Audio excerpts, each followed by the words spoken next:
Bismillahirrahmanirrahim. Assalamualaikum warahmatullahi wabarakatuh.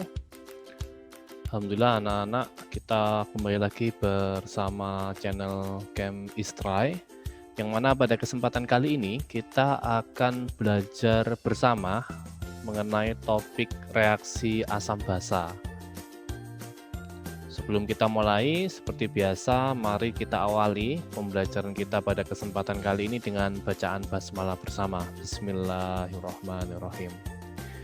Tidak lupa, tidak bosan-bosannya saya mengingatkan bagi yang merasa bermanfaat dengan adanya channel Camp Istray, bisa di like, bisa di komen, dan juga jangan lupa untuk di subscribe dan dibunyikan loncengnya. Baik anak-anak, langsung saja di kesempatan kali ini kita akan membahas tentang reaksi asam basa yang mana masih ada hubungan dengan materi besar kita, yaitu materi asam basa. Tentu kita masih ingat dengan beberapa teori asam basa, termasuk teori asam basa miliknya Arrhenius. Kita tahu bahwa Arrhenius menjelaskan bahwa ada dua macam senyawa, yaitu yang ada yang bersifat asam, ada yang bersifat basa. Untuk senyawa yang bersifat asam, menurut Arrhenius, adalah senyawa yang bila dilarutkan di dalam air akan melepaskan ion H+ atau ion H3O+. Sedangkan senyawa basa adalah senyawa yang bila dilarutkan di dalam air akan melepaskan ion OH-. Nah, dari sini bagaimana nantinya jika terjadi reaksi asam? Jadi reaksi antara senyawa asam dengan senyawa basa. Untuk bisa menjelaskan pertanyaan atau menjawab pertanyaan tersebut, kita bisa berpegang pada konsep ionisasi. Bahwa kita tahu ketika ada senyawa asam atau senyawa basa direaksikan, maka kita bisa melihatnya dengan masing-masing ionisasi yang ada di senyawa asam dan senyawa basa. Kalau kita melihat ionisasi atau hasil ionisasi dari senyawa asam, itu pasti ada ion H+ yang kita tahu berdasarkan teorinya Arrhenius, dan juga ada anion asam, ya, ada kata anion atau ion yang bermuatan negatif. Sedangkan basa itu pasti dia mengandung ion OH- dan juga ada kation basa. Ada kation yang mana dia adalah ion positif dari basa tersebut.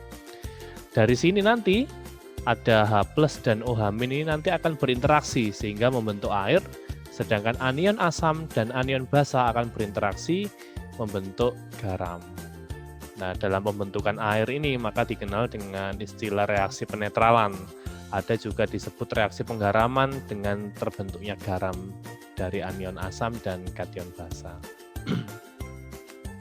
Sehingga dalam konsep besarnya reaksi asam basa itu sebenarnya adalah reaksi asam ditambahkan basa, pasti dia menghasilkan garam ditambah dengan air. Jadi apapun nanti asam dan basanya dan berapapun nanti valensinya nanti akan kita jelaskan di masing-masing contoh setelah penjelasan ini. Baik, di contoh yang pertama, ketika ada asam yang bervalensi 1 bertemu dengan basa yang bervalensi 1. Kita mungkin sudah paham sebelumnya ada istilah valensi, ya. Kenapa? Karena di asam itu ada asam monovalen, ada asam divalen, ada asam polivalen, ya. Dilihat dari banyaknya jumlah H+ atau jumlah OH-. Dalam hal ini, di contoh yang pertama, saya akan mengambil contoh bahwa ada asam yang bervalensi 1 dan basa yang bervalensi 1 mengalami reaksi. Contohnya adalah NaOH dengan HCl, natrium hidroksida dengan asam klorida. Masih sama konsep ionisasi, kita harus pegang teguh. Jadi NaOH kita bisa melihat ada ion Na+ dan juga ion OH-. Sedangkan pada HCl ada ion H+ dan juga ada ion Cl-. Setelah kita sudah tahu, di sini kita terbukti bahwa dua senyawa ini adalah senyawa yang bervalensi 1 dilihat dari OH- pada reaksi ionisasinya. Hanya terbentuk 1 OH-. Sedangkan HCl hanya terbentuk 1 ion H+. Nah, itu menandakan bahwa dua senyawa ini adalah senyawa yang memiliki valensi 1. Ketika sudah tahu hasil ionisasinya, maka kita bisa memasangkan. Maka kation dari basa ini akan berpasangan dengan anion dari asam. Jadi ion Na+ akan berpasangan dengan Cl- membentuk garam. Nah, garamnya adalah NaCl. Sedangkan OH- dan H+ itu akan juga berpasangan membentuk air ya. Sehingga nanti di dalam produk hasil daripada reaksi NaOH ditambah dengan HCl itu adalah NaCl plus H2O. Secara persamaan reaksi seperti ini. NaOH plus HCl menjadi NaCl plus H2O. Itu jika senyawa asam dan basa masing-masing bervalensi 1. Contoh yang kedua adalah ketika asam dan basa itu beda valensinya. Di sini komposisinya 1,2. Contohnya adalah KOH dan H2SO4. KOH kita tahu kalium hidroksida dan H2SO4 adalah asam sulfat. Langkahnya sama, yang pertama kita ionisasikan, ada ion K+ dan ion OH- yang terbentuk. Sedangkan pada H2SO4 ada ion H+, 2H+, dan ion SO4 2-, ion sulfat yang terbentuk. Kalau kita amati di sini, ada OH- sebanyak 1, maka KOH-nya bervalensi 1, namun berbeda dengan asam sulfat H2SO4. Ternyata di sini ditemukan bahwa banyaknya H+ itu sama dengan 2 atau dia bervalensi 2. Nah, ketika ada hal yang tidak sama ini, maka ada penyesuaian yang mana nantinya tipsnya adalah jumlah H+, ion H+ dalam hal ini harus sama dengan jumlah ion OH-. Maka dalam hal ini kalau H+-nya ada 2, maka otomatis OH-nya harus kita sesuaikan supaya sama-sama menjadi 2. Maka perlu kita kalikan 2.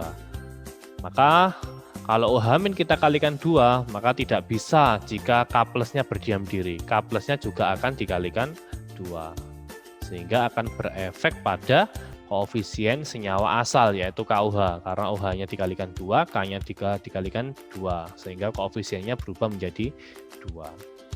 Setelah semuanya oke, H+ dan OH- sudah setara, maka kita bisa pasangkan. Nah, yang pertama adalah kation dari basa, di sini ada 2K+, akan berpasangan dengan anion dari asam, di sini ada SO4 2-. Sehingga ketika dibentuk senyawanya, senyawa garam yang dibentuk adalah K2SO4. Kenapa kok K2? Karena di sini terbentuk K+ sebanyak 2K+, gitu ya. Selanjutnya ada OH- dan H+ yang kemudian dia berinteraksi membentuk H2O. Nah, di sini ada kondisi bahwa masing-masing ada OH- sebanyak 2 dan H+-nya juga sebanyak 2. Maka ada H2O yang terbentuk juga sebanyak 2. Sehingga bersama reaksi yang terbentuk adalah 2KOH ditambah H2SO4 menjadi K2SO4 ditambah 2H2O. Itu jika ada asam dan basa dengan valensi yang berbeda, yaitu 1 dan 2.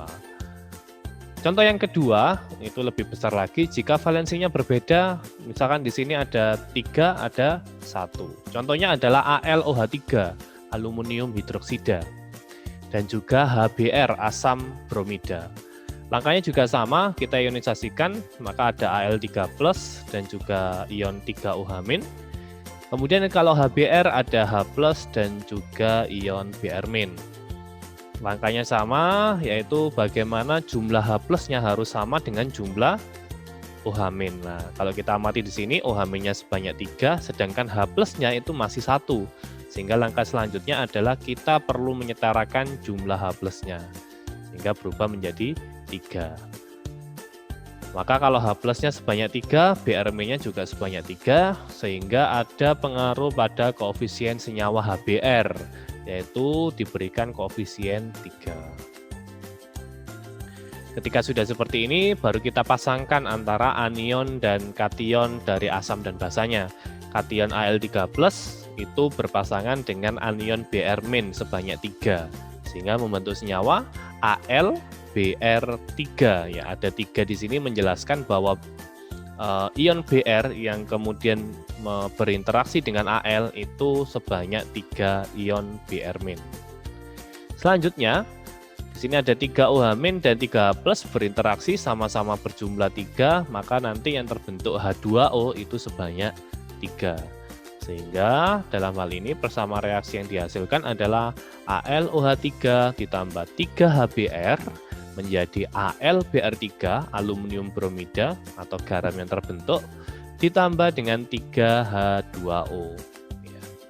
Itu jika ditemukan bahwa valensi dari asam dan basa itu berbeda dengan komposisi 3 dan 1.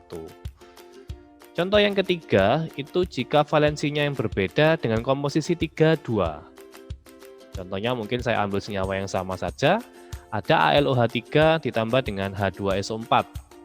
Ya, kita langkahnya sama, yang pertama kita ionisasikan, AlOH3 terbentuk Al3+, dan juga 3OH-. Di H2SO4 terbentuk 2H+ dan SO4 2-. Setelah kemudian terbentuk seperti ini, kita amati di sini bahwa ion OH- yang terbentuk itu sebanyak 3, ion H+-nya sebanyak 2. Ada perbedaan. Nah, kita tidak lupa tips sebelumnya bahwa jumlah H+ ini harus sama dengan jumlah OH-. Maka yang dilakukan adalah, maka OH-nya perlu kalikan 2, dan H+-nya perlu kita kalikan 3.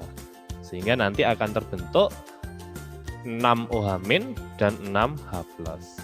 Nah, ketika ini sudah sesuai, maka kita bisa masuk ke langkah selanjutnya. Sehingga ketika sudah dikalikan 2 dengan dikalikan 3, maka hasilnya seperti ini. Sehingga ketika sudah dikalikan 2, ada terbentuk 6 OH-, Al3+-nya berubah menjadi 2 Al3+. Ya, dari sini ya. Kemudian ketika senyawa H2SO4 yang dikalikan 3, maka ada 6H+ yang terbentuk, dan ion SO4 2- sebanyak 3 yang terbentuk. Ya. Ketika sudah sama seperti ini, maka langkah selanjutnya seperti yang sebelumnya, yaitu memasangkan antara anion dan kationnya sehingga terbentuk garam. Nah, yang terbentuk garam di sini adalah Al2SO4 3 kali atau aluminium sulfat. Kenapa kok 2? Karena 2 berasal dari banyaknya ion Al3+ yang kemudian dia terbentuk. Kenapa kok SO4 ini dikurung dan diberikan indeks 3? Karena ada sebanyak 3 ion SO4 2- yang terbentuk. Maka terbentuk garam Al2SO4 3 kali. Sedangkan untuk ion OH- dan 6H+, karena masing-masing sama dalam jumlah 6, ada 6 OH- dan 6H+, maka yang terbentuk adalah 6H2O. Sehingga persamaan reaksinya dapat ditulis 2 AlOH3 ditambah 3H2SO4 menjadi Al2SO4 3 kali, ini garamnya, garam aluminium sulfat, ditambah dengan 6H2O. Itu beberapa contoh asam dan basa, terutama reaksi asam dan basa yang memiliki valensi sama, ataupun yang memiliki valensi yang berbeda, baik yang valensi 1, 2, 3, 2, dan sebagainya.